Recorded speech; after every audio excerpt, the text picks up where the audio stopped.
you want to create something that doesn't really exist or exists in a flawed way, and you found a better way that you can make it. Welcome to Honest Ecommerce, where we're dedicated to cutting through the BS and finding actionable advice for online store owners. I'm your host, Chase Clymer, and I believe running an online business does not have to be complicated or a guessing game. If you're struggling with scaling your sales, Electric Eye is here to help. To apply to work with us, visit electriceye.io/connect to learn more. Now let's get on with the show.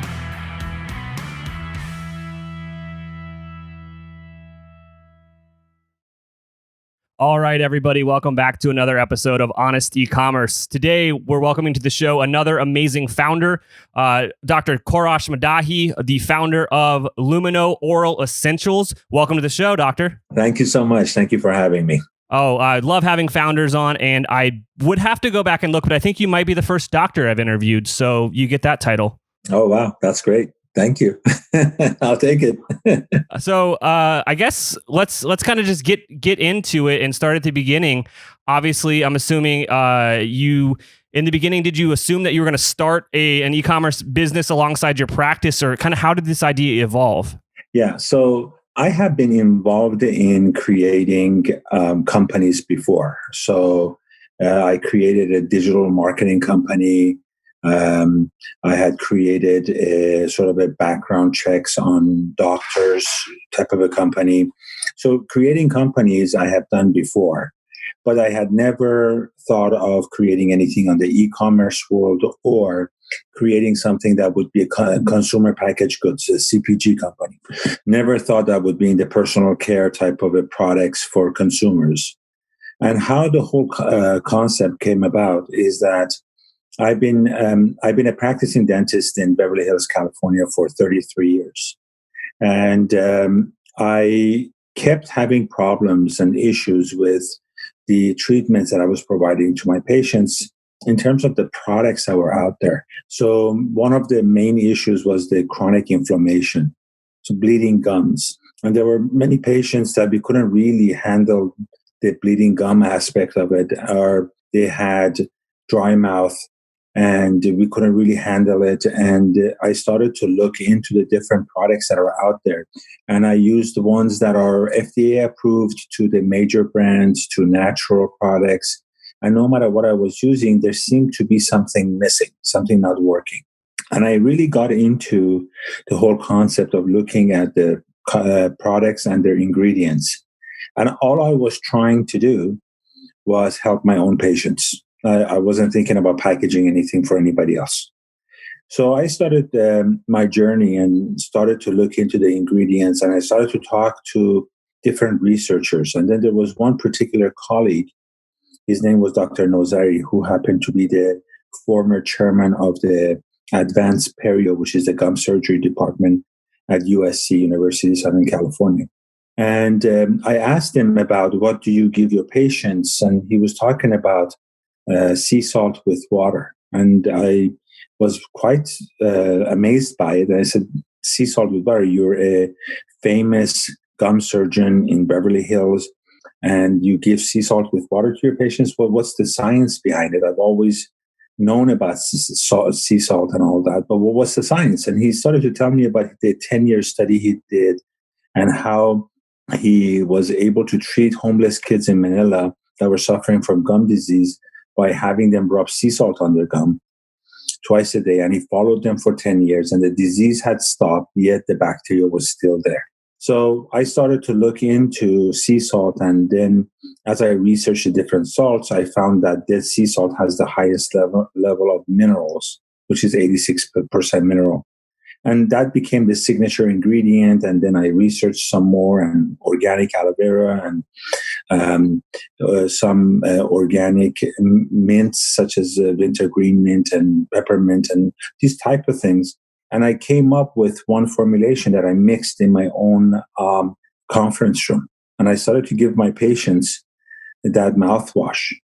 And what was so amazing is that after a week of using it and coming back, the gum color, the bleeding, all of that had changed. And I said, wow, this is interesting. So I bottled some and I gave it to some of my friends, and they started using it on their patients, and they had similar results. And that was the initial journey. So somebody suggested, wow, this is so good. Why don't you create this mouthwash and sell it? And I had no idea how you would do that. So my first idea was maybe I'm just going to test it. I'm going to bottle it and maybe put it on Amazon. That was my first thought process. Let's test it on a platform that already people go there. So getting the whole finding a sort of a manufacturing that does low volume mouthwash, and then finding a company that also formulates it for mass production, because I didn't want any preservatives in it. I didn't want any artificial color. And I wanted to basically have a type of a product that was both safe, which means that certified non-toxic, and also effective. And what I had found was that the major brands have a lot of clinical research behind it, and the natural brands have no clinical research. So I started to do some research and joined up with the University of California at Irvine and their research department, and we started to do double-blinded studies with that mouthwash. And we found, as we went head-to-head with the FDA-approved mouthwash, we had similar sort of results of plaque reduction, bleeding went down, and all of these different things. And I said, well, this is great. So it starts with that one mouthwash. We put it on Amazon. And after a while, we see that more and more people are using it, and a number of people are leaving amazing reviews. And that was the initial foray into the e-commerce world and selling products. That's an amazing story there. It rings true that oftentimes people stumble into building out their own brands through just realizing they have a problem in either their work or their personal life, and there isn't a product out there that solves that problem for them, and they kind of just do it themselves, and you know, through kind of organic word of mouth, it grows into something more than possibly the original idea ever was. And I also want to applaud you for testing the product on Amazon. I tell a lot of people that they should do that to see if they have product market fit. So you did the right thing just from the get-go. Want to get each new episode of Honest E-Commerce sent straight to your phone? Join our VIP texting list for updates on new episodes and exclusive deals from our partners. Text HONEST VIP, that's HONEST VIP, to 72599 to join. By the way, we're powering our text messages with Postscript, the #1 text message marketing app for Shopify stores. Check out the show notes for a link to install Postscript for free today. A question for you, I would say, would be, how long were you kind of testing the waters on Amazon with this single product before you kind of decided, you know what, we should go all in, we should probably build our own standalone website and kind of push this forward and see what we can do? Yeah, so with the single mouthwash, I was testing it for a year. And while I was testing it for a year, I started to look in other applications. So if you divide the entire population into categories of oral care products, you could divide them all into 4 categories. Either people want healthy gums, healthy teeth, either they want whiter teeth, or they want less sensitive teeth, or they want to relieve the symptoms of dry mouth. These are the 4 different categories. So what I did next was, I'm a cosmetic dentist. So I'm very much into keeping teeth white.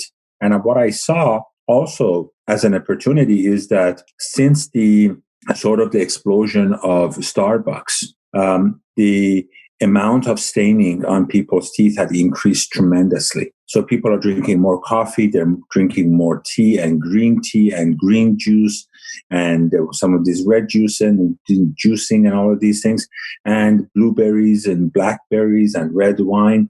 And there were more and more patients that were coming to my office with teeth that were stained, or after whitening, the teeth would get stained very rapidly because of all of their normal habits. So I started to create also other products for whitening. And instead of using peroxide, which causes sensitivity to the teeth and gum, I use coconut oil, sage oil, lemon peel oil.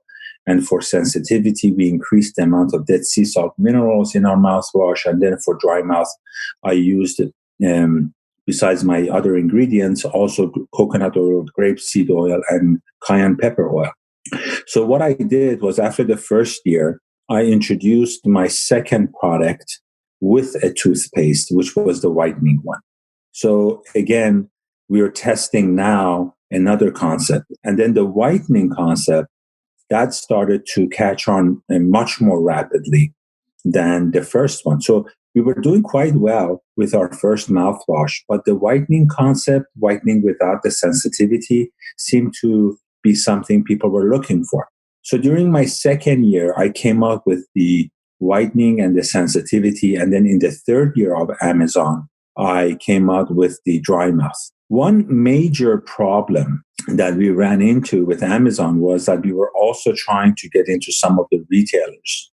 And I hired somebody who started to contact brokers and getting into some retailers and distributors. And what we found is that many people, many of these retailers also had an e-commerce site.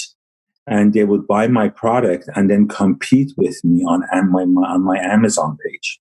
And it got to the point that there were maybe 14 other sellers on my Amazon page, and then they were not really sticking with the whole concept of the MAP, which is minimum advertised pricing, that they would go underneath my selling price. And that created problems in terms of Amazon for me. So in the third year, we started to, even though I had a website, it was a Shopify website, we weren't selling really much, and we were really advertising it. And all of it was basically Amazon and some independent stores in the retail market. But we started to develop our website. So 4 years into it, we really went after the website and the development of the website and advertising on Facebook, Instagram, Google, those type of things to build the website up. And from where we started in terms of selling maybe $2,000, $3,000 a month on our website, after 3-4 months with more advertising, we went to $30,000 a month. And then slowly to $100,000 a month. And currently we do about $2 million a month on our just website alone. You just taught a masterclass on how to scale a business the right way. I really want to applaud you. This is going to be a fantastic episode, and I can't wait for people to take a listen to it. So I kind of want to break down a few key things that you did over that journey. So the first thing you did is you launched a product, you got some feedback, you did some more research, and then you launched another product under the same brand. So now you can cross-sell to people. It's easier to acquire. It's easier to sell someone another product after you've already won them as a customer, instead of trying to go out and find more clients. So you're raising your lifetime value right off the rip, and you rinse and repeated that a few times. Now you have 4 products, I do believe, is what you kind of landed on there at the end, and then. Yeah, well, actually, it became sort of 10 products, because each one of the mouthwashes also came with a toothpaste, and then there was a toothbrush, and then there was whitening strips. Yeah, so it became 10 products at the end. Absolutely. And that allows you to kind of cater to the needs of your customers and let them kind of get exactly what they want. So in year 4, when you kind of decided to go all in on kind of your own website, your own Shopify store, other than people competing with you on prices, was there anything else that you were running into with Amazon where it was like, all right, we need to really own this customer relationship if we're going to grow this business? Yeah. So believe it or not, owning that customer relationship is a key part of it. So if I were to break down in terms of our own website, I would say 20%, 15 to 20% of our income comes from email marketing to our existing customer base. So imagine just making 20%, 15 to 20%, and when you're getting into millions of dollars, 20% is $200,000, $400,000 of your income is just from email marketing. and I couldn't do that on Amazon. So there's also the aspect of, if you go and you create your own website, you need customer service. So we also outsourced our customer service, so that people would answer their all of the customers or whatever emails that were coming in. We started in-house and then we outsourced it. But the key part of it was, again, in the feedbacks that we were getting from our customers, we were constantly improving our product, improving the user experience. So it's a very methodical way of going step by step forward and building it. But having that customer relationship is unbelievable. And also the statistics that you get on the back end, that what is the age group, who are these people, where are they located. There's just so much more information I was getting from my own website that I couldn't really get out of Amazon. But one thing that Amazon provided to me that gave me the fuel to actually expand it was that I saw that we had a 40% recurring customer that were purchasing our products. So that 40%, and we also saw that on Amazon, we were doing Prime. The other thing that I found out through Amazon was that the return, people not liking the product, the return rate was less than 1%. So once I found out that I have a less than 1% return over a period of time of 3 years with multiple products, once I found out I have a 40% recurring customer, I said, oh, okay. So that means that if I have my own store and I get the hold of these people, I'm going to have a loyal customers that I can test multiple other things with, either products or types of advertisements or types of emails, types of messaging, which will then give me the fuel as to how I could expand my retail business. So today, we are in 4,500 stores. 2,500 of them are Walgreens. And some of the reasons why we got into these retail stores was because of our success, both on Amazon, but more importantly, on our website. That's amazing. This episode is brought to you by Klaviyo. Klaviyo knows modern e-commerce is moving fast. Between email, mobile, and web, it can be hard to keep up with consumers and personalize their experience with your brand. Think of Klaviyo as a central command center for all your digital marketing needs. With email marketing, dynamic website content, social retargeting, SMS automation, and more, you'll take back control of the customer experience and own your business growth. That's why it's trusted by over 30,000 brands like Casemate, Kapari, and Brooklinen. Ready to find out how Klaviyo can help your business grow? Visit klaviyo.com to schedule a demo. That's KLAVIYO.com. I just want to kind of break down the pros and cons of Amazon quickly for the listeners that are thinking about kind of launching a product there and testing it.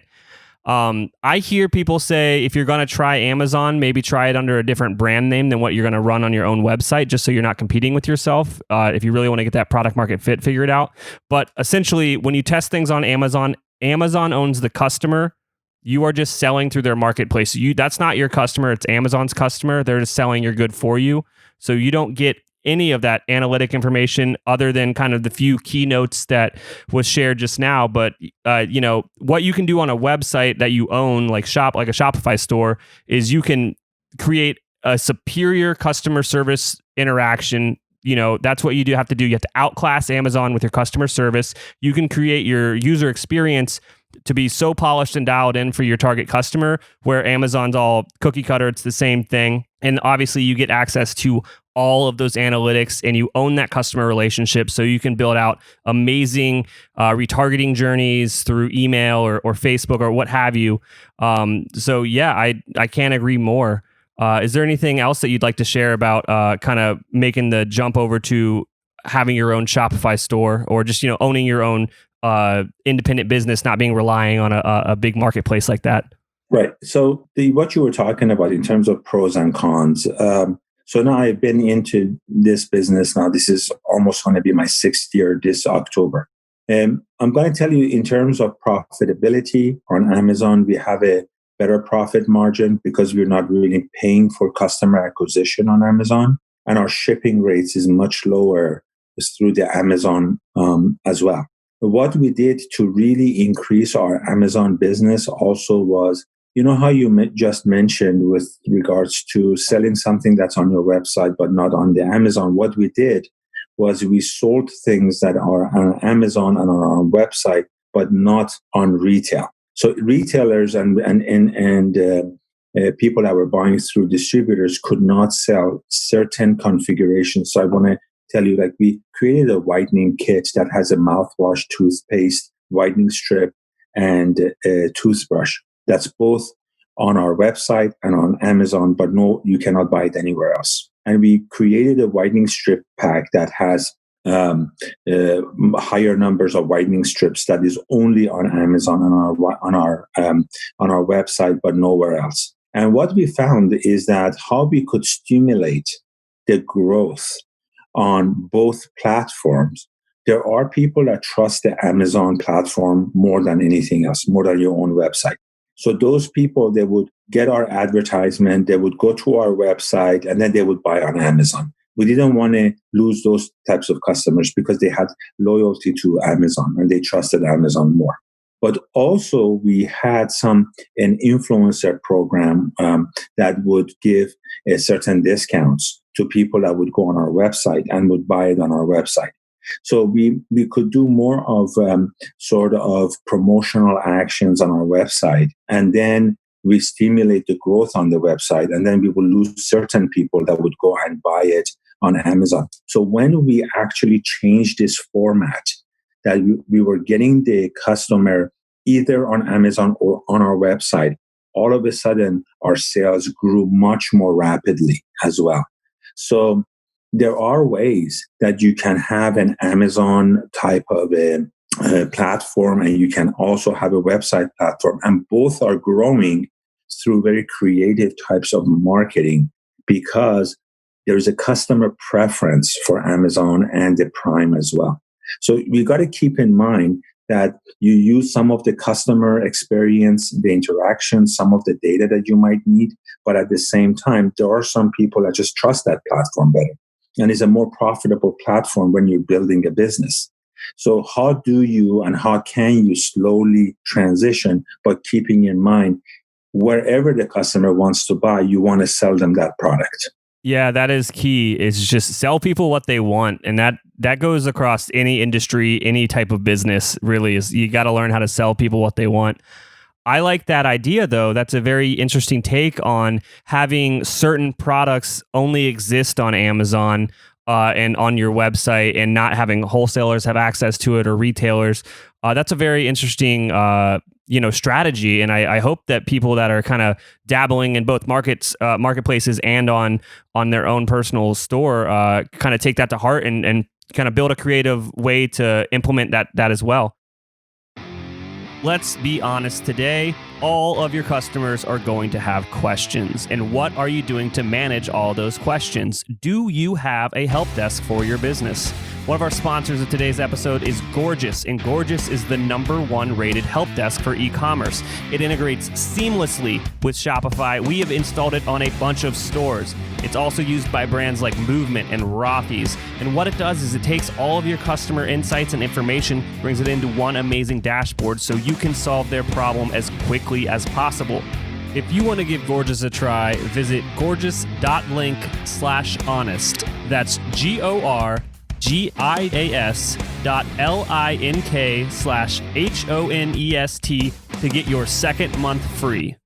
I want to go back to when you were talking about once you kind of made the investment into your own store and you kind of were, at around $2,000 a month and you grew up to $30,000 a month and then so on. And as you're scaling the sales on your Shopify store, you mentioned that you guys were getting into paid media. And I kind of just want to unveil what it takes to grow with paid media. Do you remember what you guys were spending back then to help grow the brand? Do you know how long it took to kind of get attraction with getting started with paid advertising? Yeah, so we started truly going at the paid advertisement, in particular with the Facebook ads, at around $500 a day. And we started at $50 a day, then $100 a day, but our real numbers when we started to see traction was at $500 a day. But everything that we do testing. We do testing on each ad. We do testing for 3 to 7 days. We turn it off. We put some money behind it, but not very much. And whatever we found that has traction, then we scale it.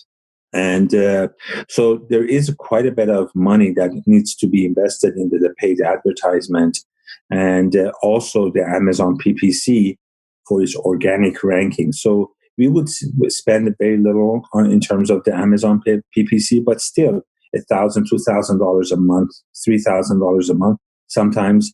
But in the world of Facebook, we started at around $50 a day, slowly scaled it to $100 a day, then to $500 a day, and we do thousands of dollars a day per day now. And it is all looking at ROAS, looking at the amount of traction on each of our advertisement, top of the funnel, middle of the funnel, the bottom of the funnel.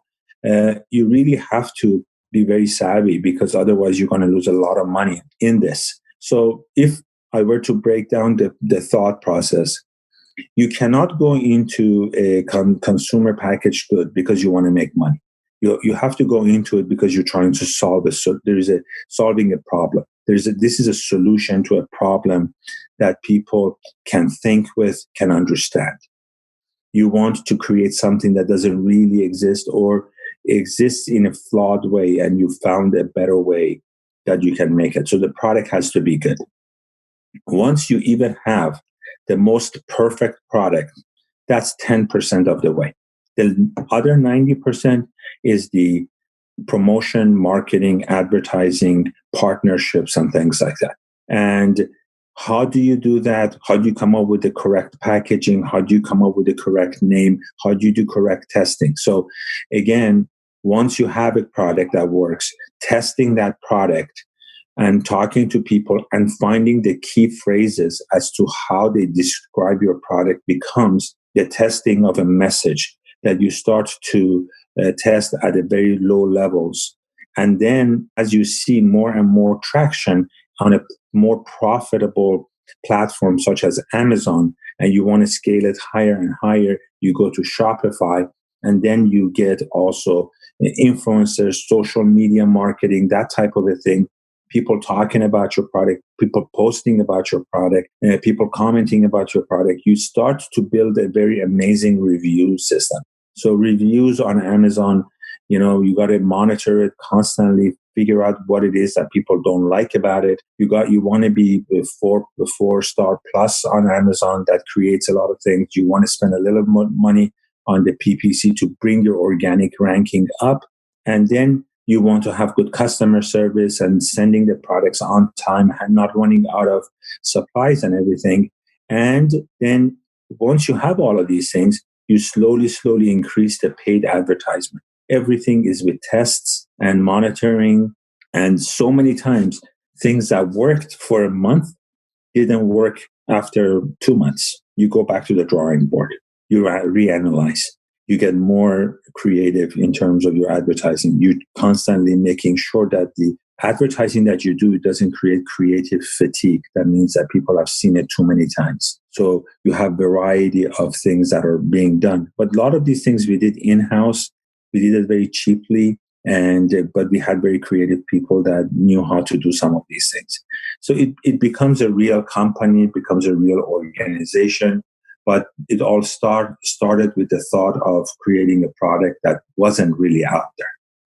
I just want to point out one thing that you didn't mention in that amazing, just synopsis of how to grow a direct-to-consumer packaged good brand is you didn't mention it being quick and you didn't mention it being easy.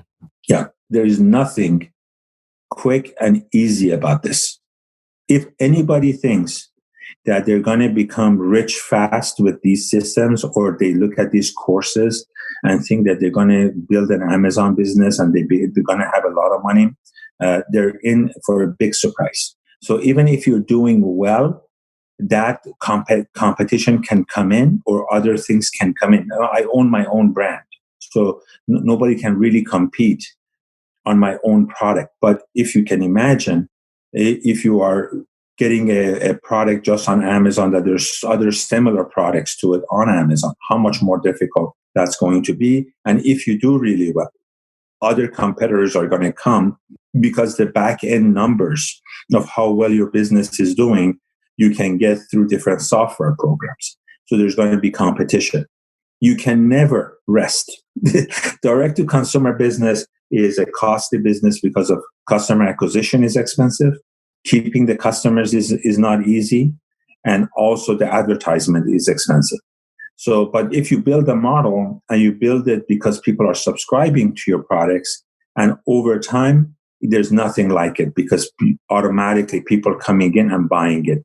And during the COVID and pandemic, one of the things that we saw is that our sales even increased 30%, both on Amazon and our website, because people were ordering more online. And even as the more retail stores have opened up, we still have amazing sales online as well. So it's a great type of a business in terms of the direct to consumer, but there's nothing easy and there's nothing quick about it.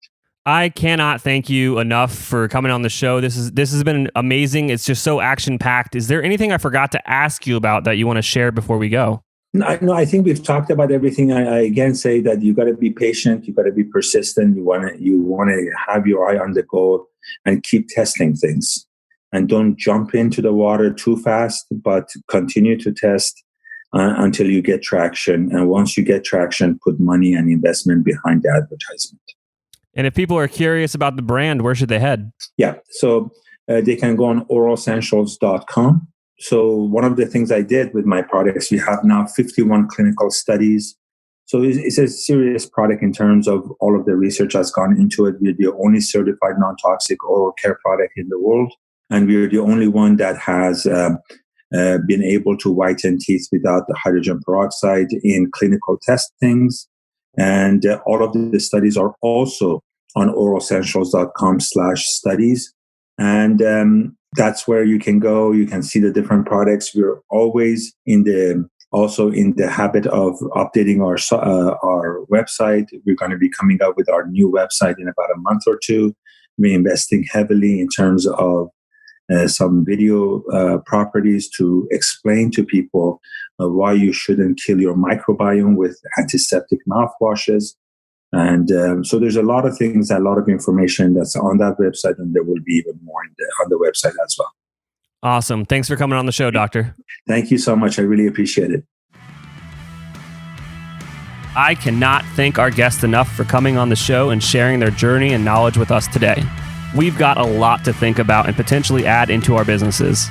Links and more information will be available in the show notes as well. If anything in this podcast resonated with you and your business, feel free to reach out and learn more at electriceye.io/connect.